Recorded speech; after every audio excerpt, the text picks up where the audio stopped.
I have been personally victimized, and I need to tell you my story. This is my wig that I got from Bangjazz Hair. If you haven't seen my first video, go to part 1 because this is part 2. And I'm gonna tell you what happened after I reached out to the company when they sent me the wrong wig. Now, let's get into it.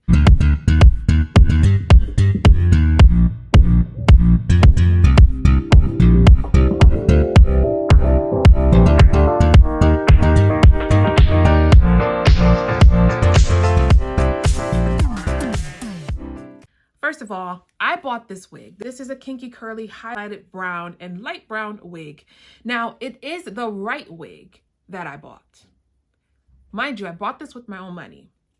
So it's the right wig that I bought. But when I was looking at it, I was in the middle of a review and I realized that it was really, really short. So I was like, let me get my handy dandy tape measure. And I did that. Lo and behold, she was much shorter than I had anticipated. It is at the top, it is a 14-inch, and at the bottom, it is 12 inches. And they tried to scam me as a consumer who purchased this with her own money. So I wanted to make sure that I tell you guys so you don't make the same mistakes that I did. Now, I'm gonna tell you what happened after I reached out to the company. I cut my review short. I reached out to the company through TikTok because that's how I bought it. And then I let them know that I had been sent the wrong wig and that I was very, very upset.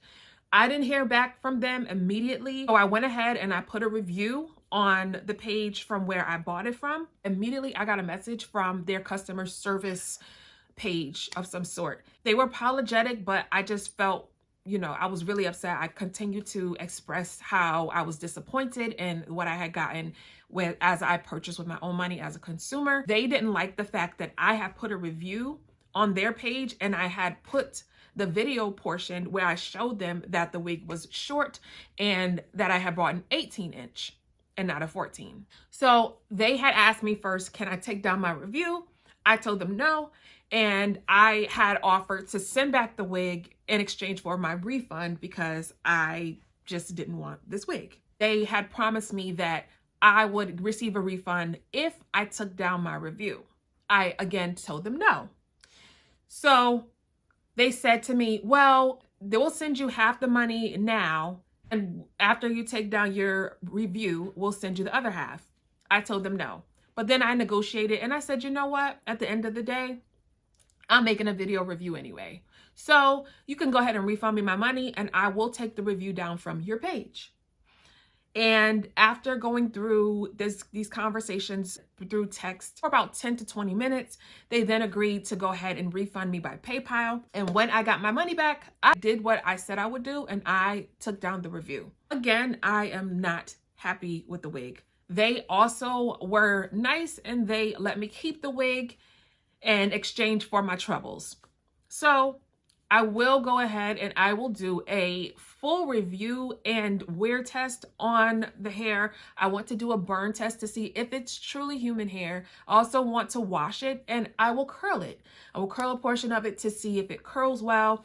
And I will wear it for a portion of 7 days, give you a day-by-day snapshot of whether it is good or not. So if you as a consumer buy this wig, mind you, I'm not a paid wig reviewer. So I bought this with my own money and this is a true story.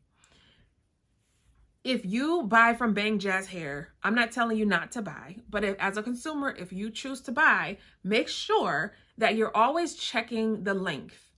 Now, again, at first glance, it looks like, oh, that looks like the wig that I bought. And this is how it looks on the picture. But then make sure you're checking because what they did is they put a 14 up here and they put a 12 down here. And as a whole, it probably equals 18. But I take my strand from the root all the way to the tip and I measure it that way because if I bought an 18-inch, I want 18 inches. And I know as a person that has been wearing human hair for at least 15 years, I know that 18 inches should have been here and not up here. So I knew immediately that it was not the right length. If you haven't watched part 1, go to part 1 so you can see the wig as I put it on and see the entire review.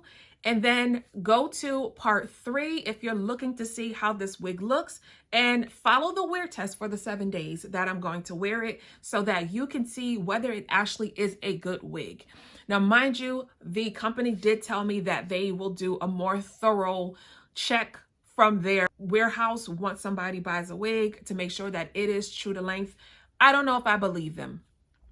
Also, I will say, after we went through this whole thing, they then asked me to be a wig content creator for them, and I declined the offer because I told them, as a consumer, at my first thought and review is that they're not an honest company. What they sent me, thinking that, you know, oh, that person is just they're just buying a cheap wig. They sent me what they thought I should have versus what I bought. And so I declined the offer, and I let them know that I didn't trust them. But then I said, in the future, if I decide to work with you in any capacity, I'm always going to be honest. I don't care if compensation is in the works. I'm going to be completely honest about what I'm being sent, because I owe it to other consumers and other people who are spending their hard-earned money to be honest and to be truthful about what they're being sent. So this is part 2. This is my spew and my TED Talk on this wig from Bangjazz, the kinky curly colored wig. And if you decide to buy it, that's on you. But I will do a thorough review on whether the hair is actually good, putting aside the fact that they sent me the wrong wig. I'll let you know as a consumer, as a person who just spends their money, I'll let you know if it's really a good wig. So let's follow this journey of the 7-day wig review, but the next one, go to part 3 so that you can see whether it is good hair as I test it out. Until next time I see you, bye.